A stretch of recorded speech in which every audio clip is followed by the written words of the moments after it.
What if we all supported Nigeria, South Africa, and Rwanda? I mean, what if the whole Africa came out and supported the three countries? I'm talking about countries that have they have at least proved to have enough potential to take Africa on a different level, on a special new level. I want to give you a disclaimer.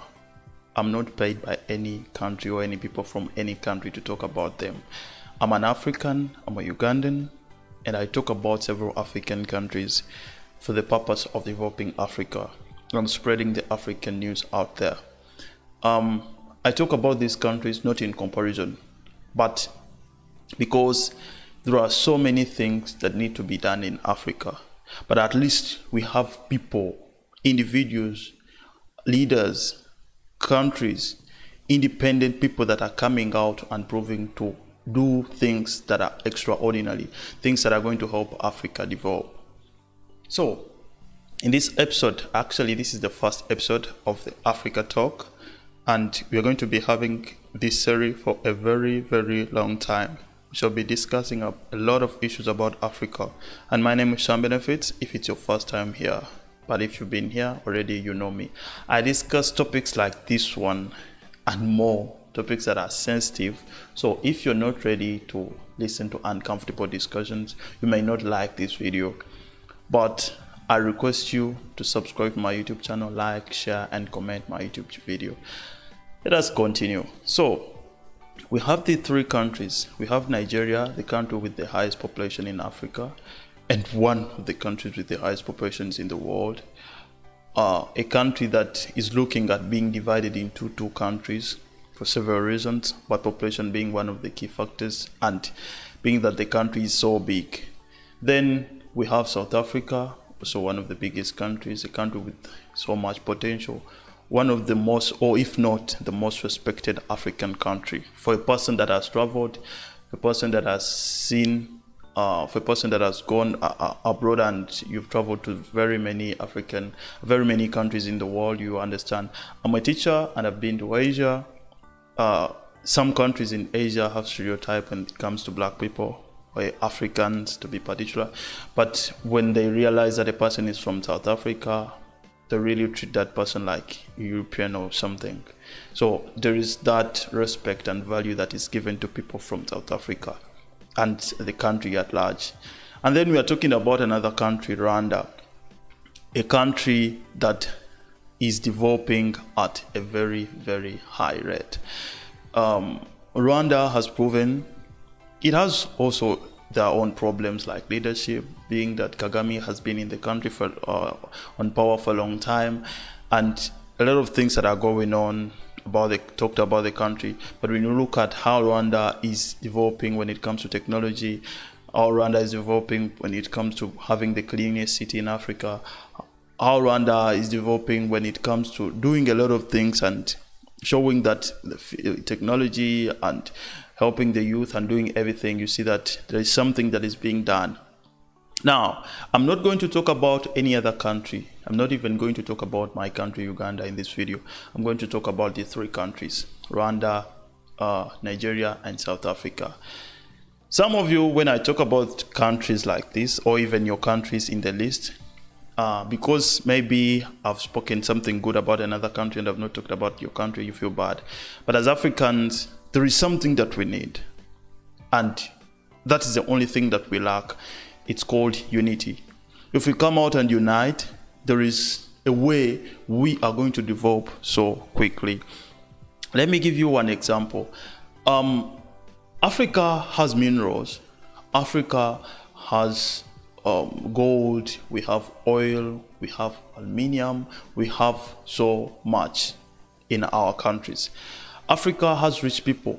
South African rich people, Nigerian rich people, Ugandans, Rwandan, every country has billionaires in dollars. Africa has a very young population in almost each and every country in Africa. Uganda, for instance, it has over 80% of the country's population being under the age of 80. That is enough brains. People have gone to school. over 80% of that very population has graduated from the universities, or at least graduated from high school. And then we also have a lot of potential in Africa. But there is something that is really, really hindering so many things in Africa, and that is unity. A lot of you talk about leadership, and me too, I agree, there is leadership problem. But how does the leadership problem come in? It's because of this unity. We define countries according to their names, not according to the continent Africa. A person will say, me, I'm a Ugandan. For example, when you travel abroad, why would you ask your brother, your African brother, where are you from? And if they tell you they're from a country where you feel is not good, then you're going to start putting that stereotype, you're going to start ignoring them or even pushing them away. I personally, I meet a lot of black people, I meet a lot of Africans. I'll never ask an African where they come from, unless they tell me or they come out and ask me. Why? Because I feel like Africa is Africa. Africans are Africans. There is something that was going on recently on TikTok where some people from Egypt and some other country that I wouldn't like to, okay, Egypt and Somalia, something, if not that. And these young men and women were saying, we are not black. We are of another color. We are not black. Don't call us black. So that self-hate and disunity and looking at other people as black people, looking at other people as not being so dark, looking at other people as poor people, looking at other people from the same continent as thieves or anything like that, the disunity has really hindered our development. There are so many things that Nigeria can do to develop Africa, that South Africa can do to develop Africa, that Rwanda has actually done, not just can, but they have done it. And if we take a leaf from those countries and follow what they are doing, or even support them, because that is the most important thing when it comes to unity. We come out, we say, okay, let me give you an example. Rwanda recently started assembling smartphones. But how many countries in Africa are giving their market, they're giving access, helping Rwanda have access to their market and importing their smartphones? We still say, at least we'd rather use Chinese fake phones, we'd rather use fake phones from Thailand, we'd rather use fake phones from Europe, rather than using good phones, or even if they are fake, even if they are not so much durable, but at least they're phones from Africa. We can bring them, we can negotiate with the government of Rwanda and say, at least you're going to give us those phones. If the market price is $80, give us the phones at $50 and let our people get your phones. I've been to countries where people, for example, I'm going to give you an example of a country that I've lived long for almost 3 years now, Vietnam, in Asia. In Vietnam, 80% of the products consumed in Vietnam come from Asia. 80%, I'm telling you, 80% of the products consumed in Vietnam come from Asia. If things are coming from any other continent, let's say America, Europe, or Africa, they're overtaxed. It is so hard to import them. They put everything, they put there every barrier to make sure that the things that are manufactured in the countries, the neighboring countries, the countries that they believe the same, the countries that are in their continent, are given high priority than any other things that are coming from other countries or from other places, from other regions. For example, in Vietnam, there is nothing like Total selling petrol or selling fuel in a retail market. If Total is going to distribute fuel, you're going to bring oil, that fuel, and you're going to sell it to the government, or you're going to sell it to the individual companies that are distributing, that are selling on a retail market. So in that way, Total is either going to leave the market, or they are going to sell and they are not going to get high profits. So the market becomes free for the people in the region. And that's how the region develops. Because, for example, Vietnam has Thailand as a neighbor, Laos as a neighbor, Cambodia as a neighbor, and other countries. If the neighbors are developing at a higher rate, why shouldn't the country in the middle develop too? Because the finances will keep coming here. Laos investors will come and invest in Vietnam. Thai rich people will come and invest in Vietnam. Before choosing any other country, for example, I'm Ugandan. Before choosing to go and invest in Europe or Asia, I'll first look at my neighboring countries. How favorable are they to me? How good are they to me? How good is the market to me? How am I going to get the market? How am I going to be able to get land? How am I going to be able to pay for electricity and what? So if the governments, the countries, my neighboring people are giving me favorable conditions to invest in, I'm going to take that as the first priority before even going to any other region. So as these countries are coming up with products, as these countries are manufacturing, as these countries are still proving to us that they are running on a pace at least that all African countries should have run on. But if we support them, but if we come out and say, yes, let us support them. I've talked about Rwanda manufacturing, coming up with cars, assembling cars and assembling vehicle, smartphones and whatever. Let us talk about Nigeria. Nigeria has a leadership problem. Everyone knows Buhari. Everyone knows how the people are being killed, how people are fighting between religions, Christians and Muslims, how a lot of things are happening, the Boko Haram and whatever. Of course, they are, and I accept they're happening and they're not good. People are dying in Nigeria and what? And I also talk to my Nigerian people that don't even want to go back to Nigeria. But there are a lot of things that are happening in Nigeria that are so good that we can talk about and we can pick a leaf from. For example, Nigeria did it and they managed to successfully rule the entertainment industry in the region. So, leaving alone that, Dangote, this guy is manufacturing cement and he's a fully African black person.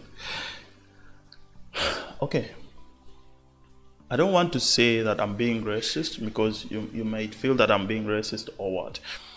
But sometimes when we're defining the rich people and when we're defining investors in Africa and what, we tend to bring in people that are white, that of course are Africans, but they have roots in Europe, they have roots in America, they came with money. Their families came with money and invested in Africa, and then they became the richest people in Africa or what. And even sometimes we tend to bring, like when we're comparing musicians, we bring artists like Akon, a person that has made 100% of his money from America, and then we come and compare him to the video and Wizkid and what, which is sometimes to me not fair. But of course, that's what we have on the table and what. But we are talking about a person like Dangote that has fully invested his money in Africa, that has fully made his money in Africa. So he has shown us potential that he's still developing Africa. So what if some African countries, what if some African presidents, not just in Nigeria, we just don't need one country that because Dangote is from Nigeria and is going to develop Nigeria and do what? What if we came up, instead of giving free land to Chinese investors, instead of giving tax holidays to Chinese investors, instead of giving free electricity and water to the Chinese, what if we come up with this idea that let us get investors from other African countries? Okay, let me take an example, Uganda. We may not have 100 or 1,000 billionaires or multi-billionaires that are going to be able to invest in an industrial park. But at least if we have people like Dangote from Nigeria, we have other people from South Africa, we have other people from Tanzania and what, and we bring like 10 rich people from different African countries and say, for Uganda, we are going to give you an industrial park. You're going to develop it here. You're going to build your cement factory here. Or even if you don't just build a factory, but bring a warehouse where you're going to import your cement from Nigeria and you're going to sell it here. You're going to give our people jobs. You're going to help us get a very high tax, and then you're going to help us develop our country too. And then that way, we have an agreement between Africa and Africa. The money remains here, but the profits remain here, the capital remains here. Even if Dangote gets a problem, or even if the country gets insecurity, Dangote is not going to lose because he has developed in Africa and is an African. He can come any other time and claim what belongs to him.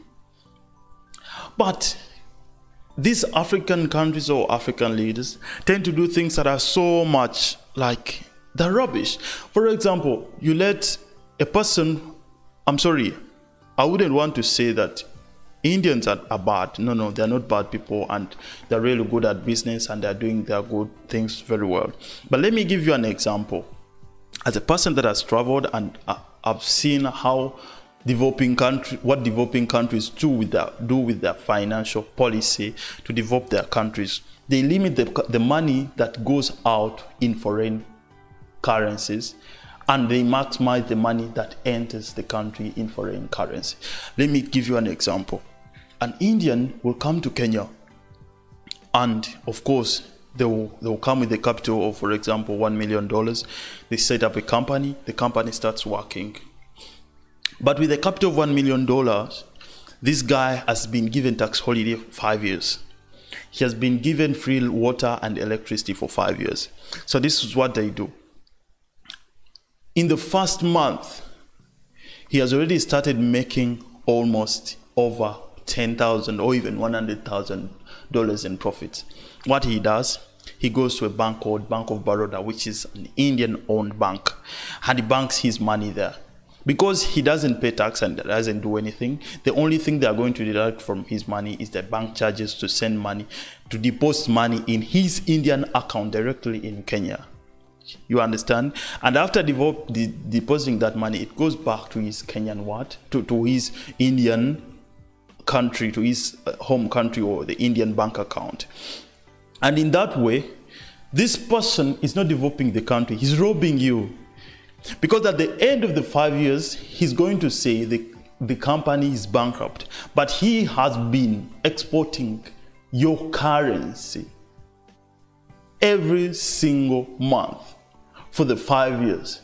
And then after the 5 years, because you gave him a 5-year tax holiday, he's going to say the company is going bankrupt and they're going to close the company, and another investor is going to come in another way, and you give him the same tax holidays.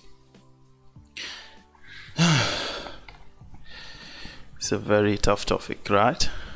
My name is Shammah Benefits. This is the Africa Talk. It's a new series, and we shall be talking about this very topic. We shall be having topics like this one every single week on the Africa Talk. And I'll be sitting here. I hope you like my new background and what. I made this just to come up with something new with this series, because I always want to give my viewers what is best for them.